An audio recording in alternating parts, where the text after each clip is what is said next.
Welcome back for the finale of What If Ahsoka and Lux Fell in Love. Thank you for your support on the other parts of this What If. If you haven't seen them, the links will be in the description below. Anakin surged towards the figure, against the wishes of Obi-Wan, but the figure whirled away in a blur, and Anakin was left annoyed. At that moment, Anakin was confused to receive a transmission from Captain Typho. Senator Amidala's bodyguard reported the news of the capture of the senators, right after Satine's session. All three former Jedi were severely concerned, whereas Ventress is not bothered, and points to something above them. As it drew closer, Ventress let out a feral growl, as she knew it to be one of the ships of Dooku. The Jedi react by going to the Senate building, tailed by Ventress, who still wanted vengeance against her old master, and they are joined by some of the Jedi Council. Entering the building, Anakin is in shock, as Palpatine was the only politician in his Senate pod, and alongside him were Mas Amedda and 2 Coruscant guards. Anakin looked at his mentor in confusion, but he had no time to think, as the side entrances of the area started to grow louder. The Jedi form a circle in defense of each other, and watch B-2 super battle droids marching towards them. All of their blaster cannons click, and a voice from above orders them to fire. The Jedi register that it is the voice of Dooku, but their focus was diverted to defeating the droids. The droids are relentless, and the Jedi have to think of another way to change the battle. Anakin leapt to safety in a Senate pod, and called for the immediate assistance of the 501st, but their communications are jammed. Suddenly, a bright light shines from above, as the roof cracked open, and the ship hovered above the Jedi. Dooku and Grievous stood on top of the ship, looking proudly at the battling Jedi. Beside them, Palpatine placed his hood on his head, and the Jedi were terrified at the revelation. Palpatine's fingertips stretched out of his robes, and he deployed his Force-Lightning attack on the Jedi.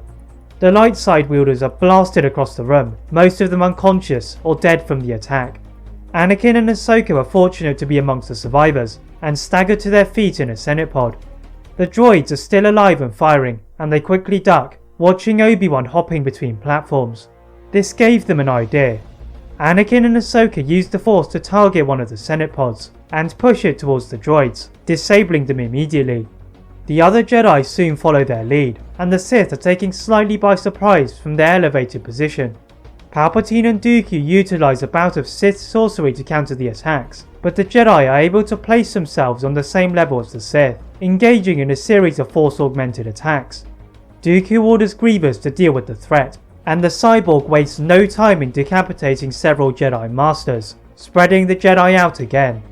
Back further below, Obi-Wan had found Anakin and Ahsoka, and they drop to the ground, finding a vent to escape to the outside. They see that the whole building is covered by a shield from a generator, and it cannot be disabled easily. Anakin leads them into an underground entrance that Padme had told him about, then opened the doors to a room lit in red, and the senators. The Jedi cut the cuffs off the politicians, and they run out in time to avoid the trap laid by the separatists. The crowd watched from the outside as the base of the building crumbled, and it became a lot easier to access the roof. The 3 Force users climbed up after ensuring the safety of the senators, and had found the collapsing floor had turned the fight into a massacre.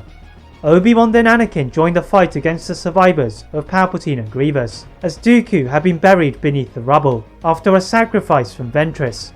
Ahsoka watched in horror as Palpatine pushed her master back into a wall, and she responded by projecting a Senate pod in his direction.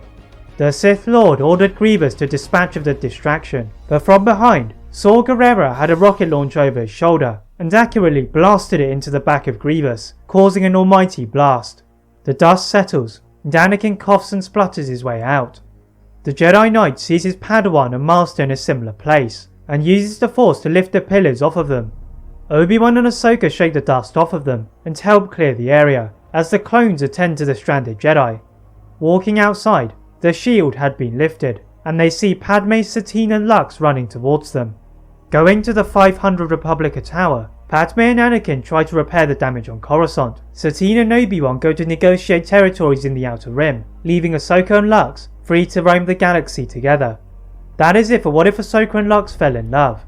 If you enjoyed this, please like this video, turn on your notification bell, subscribe to this channel, and my other channel What If Films for more What Ifs.